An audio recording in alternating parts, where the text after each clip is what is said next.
o holandês voador fantasma e uma série de cartas bizarras. 6 de maio de 2019. Praticamente desde que a humanidade primeiro foi para os mares, houve histórias de navios fantasmas.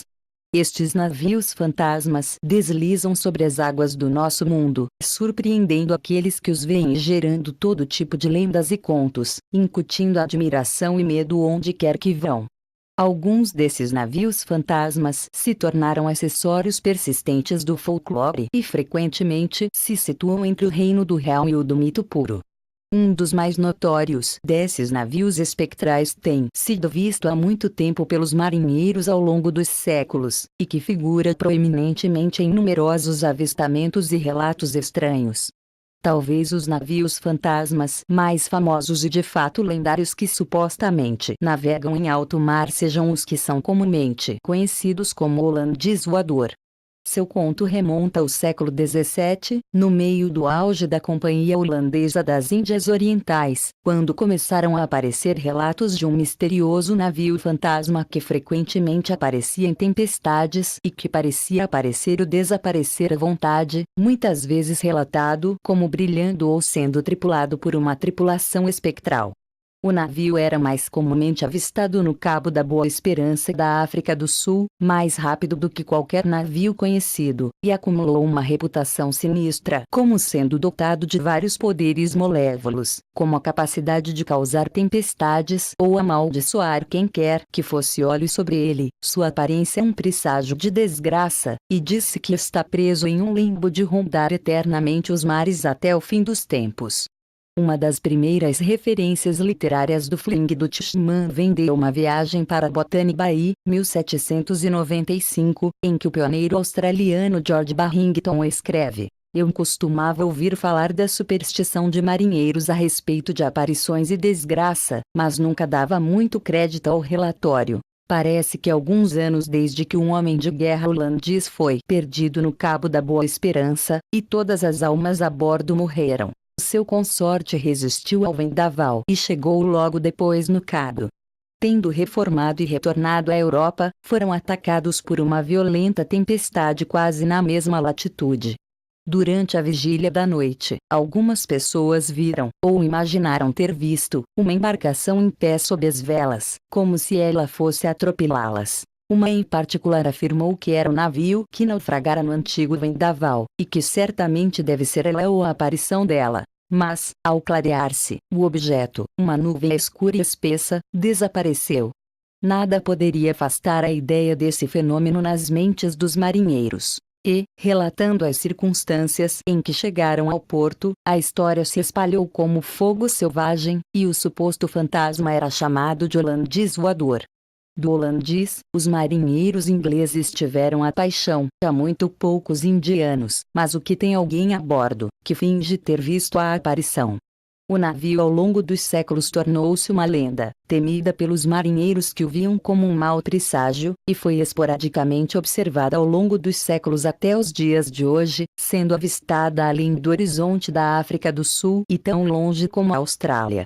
De fato, o príncipe George de Gales viu o Fling do Tishman em 1881 da costa da Austrália no Estreito de Bass, dizendo do encontro: "Às 4 da manhã, o holandês voador cruzou nossos arcos.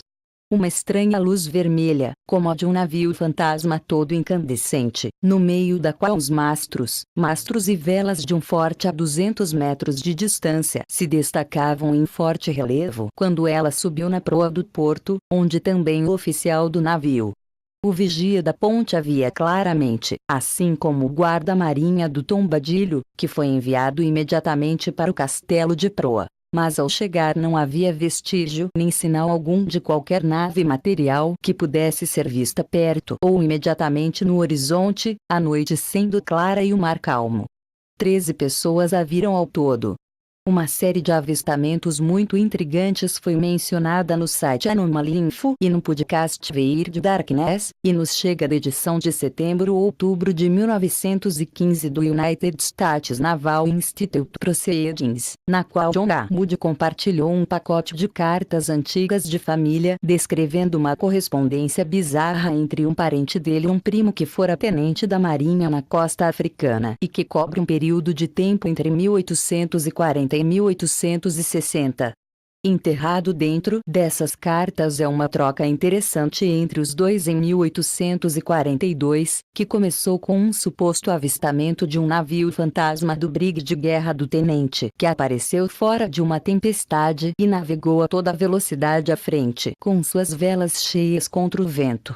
Alegadamente, 2 noites depois, o navio do primo ficou preso em uma furiosa tempestade de raios quando a imensa forma escura de um veleiro maciço, sem luzes a bordo, passou-os a noite, aparentemente impenetrável aos ventos fortes e às ondas agitadas.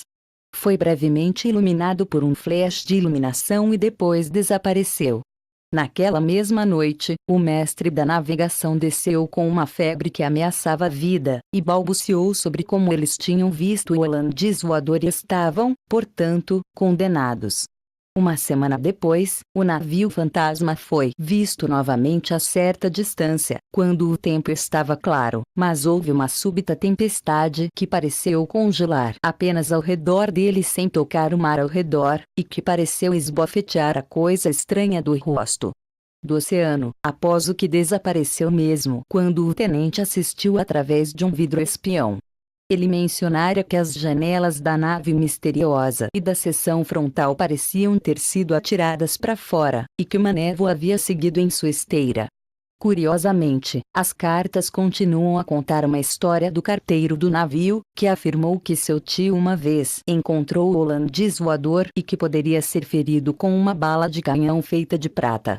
Na verdade, ele explicou que seu tio estivera a bordo de uma fragata e de fato disparara contra a nave fantasma com uma bala de canhão que a atingira precisamente na seção em que o tenente vira o dano. Quem alegou que seu tio uma vez encontrou o holandês voador e que poderia ser ferido com uma bala de canhão feita de prata. Na verdade, ele explicou que seu tio estivera a bordo de uma fragata e de fato disparara contra a nave fantasma com uma bala de canhão que a atingira precisamente na seção em que o tenente vira o dano. Quem alegou que seu tio uma vez encontrou o holandês voador e que poderia ser ferido com uma bala de canhão feita de prata. Na verdade, ele explicou que seu tio estivera a bordo de uma fragata e de fato disparara contra a nave fantasma com uma bala de canhão que a atingira precisamente na seção em que o tenente vira o dano. A correspondência continua com a conversa de que o navio do tenente havia sido assolado por uma miríade de infortúnios, acidentes e motins ao longo dos anos, na esteira dessas aparições, atribuídas pela tripulação ao fling do Tishman. Na verdade, o navio foi finalmente atingido por uma súbita explosão de vento terrível que soprou do nada para emborcá-lo e afundá-lo enquanto atravessava o Golfo do México durante a Guerra do México, encerrando seus dias. Isso foi devido à maldição do holandês voador. É lamentável que o nome real deste brig nunca seja mencionado nas cartas, embora a pesquisa feita por Gartaislan na Anomaly Info sugira que pode ter sido o Somers, que era um navio de guerra ativo ao redor da costa da África do Sul, ao mesmo tempo em que as primeiras cartas de 1842, e é conhecido por seu motim e destino final por virar.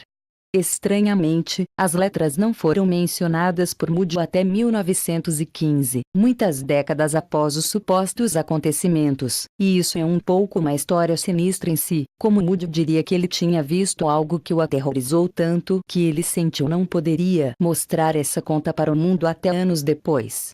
De acordo com Moody, quando ele recebeu pela primeira vez as cartas, ele passou o dia inteiro lendo-as antes de voltar às suas próprias obrigações como aspirante a bordo de um navio da Marinha. Eles estavam na costa oeste da América Central em mares calmos na época, e mais tarde naquela noite, enquanto ele olhava para algum relâmpago cintilando ao longe, ele notou outro navio que parecia estar indo diretamente em direção a eles em rota de colisão. estranhamente completamente silencioso e com velas cheias, apesar da completa falta de vento. Enquanto se preparava para o impacto, um raio de luz atingiu o misterioso navio e desapareceu no ar. Assustadoramente, naquele breve momento de luz, ele notou que a parte da frente da nave misteriosa havia sido disparada, apenas descrita pelo tenente nas cartas que acabara de ler, não muito tempo antes. Ele também tinha sido capaz de ver a cabana iluminada, dentro da qual estava sentado um homem vestido com roupas antiquadas de outra época e uma aparência monstruosa e demoníaca, maciça e escorregadia que não era humana. Tão inquietante era essa visão que ele não tinha conseguido descrever completamente a abominação que havia visto, e isso o deixara em estado de choque aterrorizado. Ele logo descobriria que ninguém mais a bordo havia visto o navio, e quando começou a pensar que estava cansado e vendo coisas, viu o navio mais uma vez, cerca de meia hora depois. Desta vez, alguns outros membros da equipe viram isso também, apenas para que ele mais uma vez desaparecesse em um relâmpago. Não muito depois disso, um grito sobrenatural foi ouvido emanando da escuridão através das ondas, e um homem misteriosamente caiu ao mar. Foi essa estranha coincidência de vê-lo depois de ler as cartas que supostamente impediriam que Moody as libertasse, convencido de que estava sendo perseguido pela mesma nave misteriosa, talvez de alguma forma atraído por ele porque as vira. Isso era apenas sua imaginação, exacerbado pelo cansaço e moldado pelas cartas que acabara de ler. Foi apenas uma história assustadora que ele inventou para fazer as letras parecerem mais misteriosas. Ou o maligno Fling do Tishman estava perseguindo ele. Provavelmente nunca saberemos com certeza, ou em que grau o próprio relato de Moody ou o que é descrito nessas cartas realmente aconteceu, ou mesmo se o holandês voador existiu em qualquer capacidade, mas certamente é uma história bastante bizarra e esquisitice histórica. Tudo o mesmo. Por enquanto, o holandês voador pelo menos navega nas águas da mente e lenda humanas, e pode até estar lá fora, esperando pela próxima vítima.